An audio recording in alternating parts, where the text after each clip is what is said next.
शुभ श्रावणी मालिकेत आपल्याला येणाऱ्या भागात असा ट्विस्ट बघायला मिळणार आहे की शुभूने मोठी बाजी मारलेली आहे. कारण शुभूला आता खूप मोठी प्रॉपर्टी मिळालेली आहे कायदेशीर. आता अलकनंदा आणि रुद्राला जी प्रॉपर्टी पाहिजे होती विश्वंभरची, जी की त्याच्या जावयाच्या नावावर होणार होती, ती प्रॉपर्टी शुभूच्या नावावर ऑलरेडी झालेली आहे. आणि त्यावरून श्रावणीने शुभूसोबत डिवोर्स करण्यासाठी नकार दिलाय. त्यामुळे आता त्या दोघांचं ऑफिशियली लग्न झालेलं आहे. ती प्रॉपर्टी कायदेशीररित्या आता शुभूच्या नावावर झाली आहे. या सगळ्यामुळे रुद्रप्रतापला तर खूप जास्त राग आलेला असतो. तो अलकनंदासोबत याविषयी बोलत असतो की काही करून मला त्या आता शुभला संपवून टाकायचं आहे.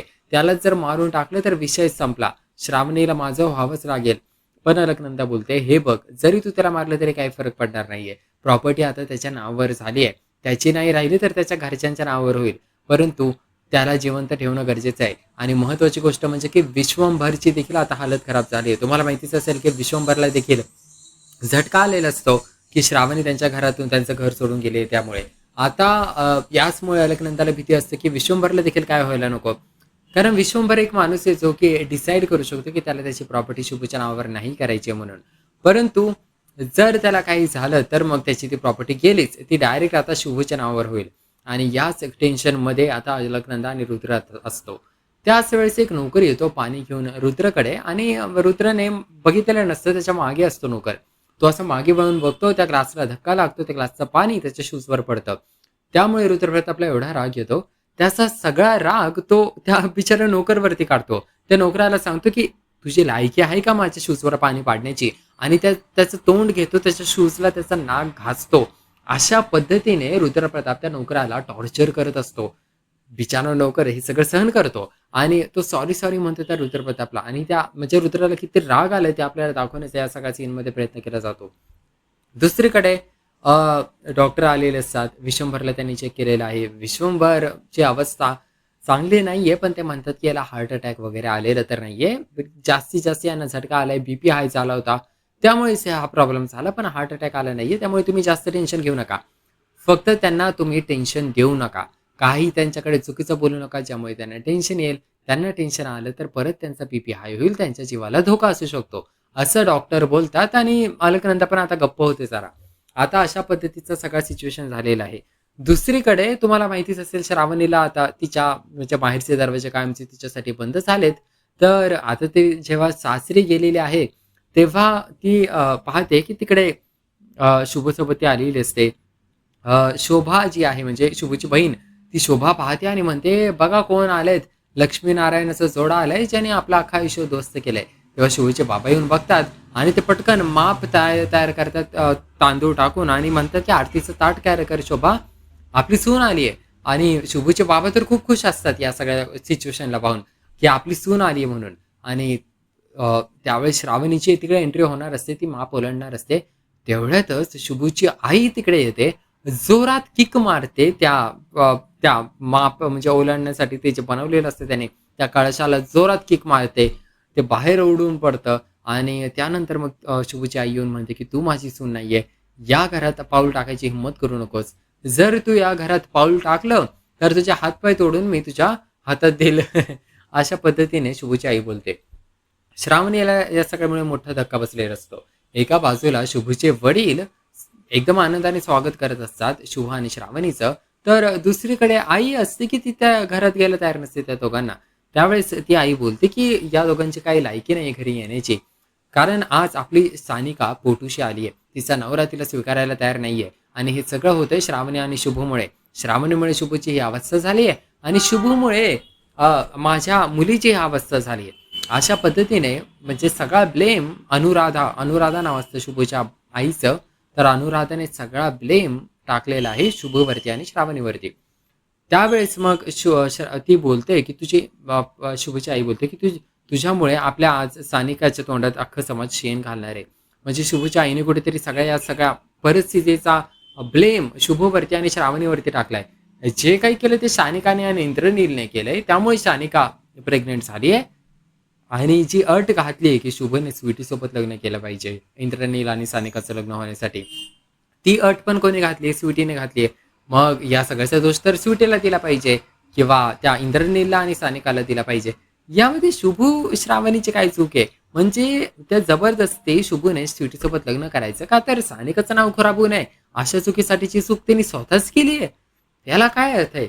अशा पद्धतीच्या गोष्टी आपल्याला या मालिकेत बघायला मिळतात आहेत.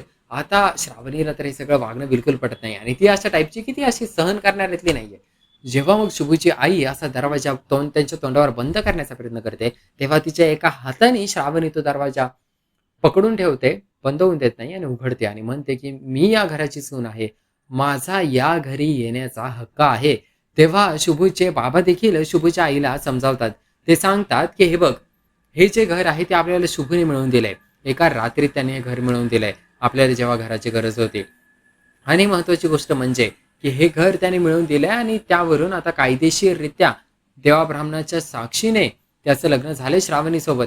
त्यामुळे तिचा देखील हक्क आहे या घरावर. तेव्हा शुभूच्या आईला हे सगळं पटत नसतं.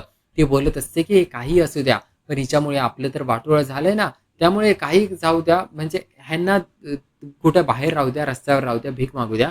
घरात तर मी काय यांना घेणार नाहीये. त्यावेळेस शुभची आई हे देखील बोलते, की "मला माहिती आहे तुझ्यावर काय परिस्थिती आली आहे ते. तुम्ही दोघांनी हे सगळं जे केलंय ना, त्यामुळे श्रावणी तुला तुझे घरचे पण सांभाळणार नाहीयेत. तुझ्या बापाने देखील तुला सोडून दिलंय. त्यामुळे तू आता आमच्या घरी आली ना, नाहीतर बोल, की केलंय तू लग्न शुभसोबत.